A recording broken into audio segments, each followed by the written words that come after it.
Now, something else that you are doing that is a lot more contrarian right now is going to be this investment into retail strip centers. And I'd love to hear your thoughts on this. I actually just met with a group today that is doing this at scale, and they're doing it at a very large clip and really focusing on picking up the strips right next to Walmart's, since Walmart's are the largest retailer, so large that the next 5 retailers after them combined aren't even close to what Walmart is. And so if you can just be in the shadow of Walmart, things likely are going to be pretty good. So I'd love to hear your thesis on this and how it's going so far.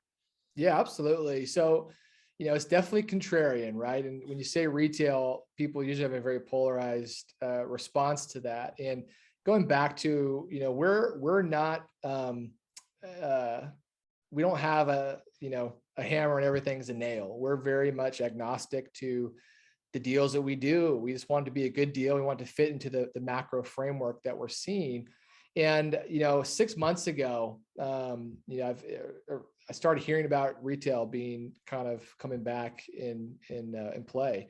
And in every single real estate conference I've been to, every economist I've talked with, every real estate analyst I've talked to at a macro level is saying retail is the place to be right now. And the reason is because this retail apocalypse has really been oversold, right?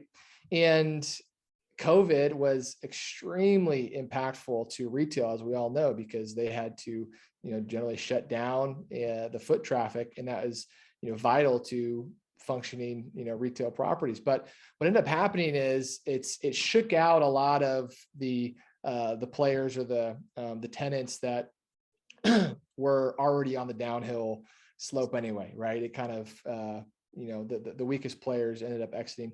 But for the most part, retail is there's a lot of different types of retail, and people don't always differentiate between them. And so what we're focusing on are what we call neighborhood strip centers.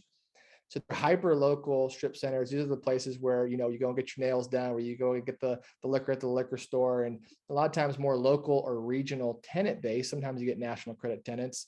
But what we're seeing is these strip centers in general did amazing through COVID. And a lot of that was helped through the PPP loans, but these are core businesses that are not going to be fully replaced by e-commerce, that you have to go in person to get these products generally, or these services.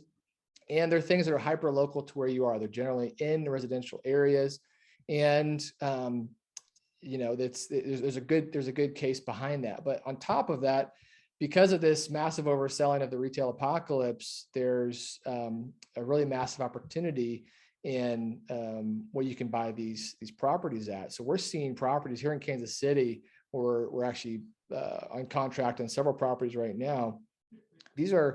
We're purchasing these going in at 10 caps. So 10% cap rates, which means unlevered, we're going to be getting a 10% cash on cash return on our investment day one. And there's a massive amount of value to be added to these because they're kind of sleepier centers. So we can improve the curb appeal, get some better tenants in there, renegotiate leases. Leases are, pretty far below market because these are strip centers that are generally owned by 1 or 2 individuals. They don't really know how to maximize them, right? We can add pad sites. So we can add a little area where you can put a little, fast food restaurant or a little banks or something, and sell that off. And a lot of times you can sell it off and a lot of times recap your whole equity, put into the deal.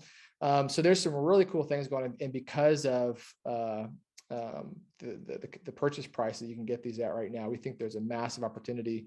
And every economist we've been talking to is saying this is a play to be looking at right now.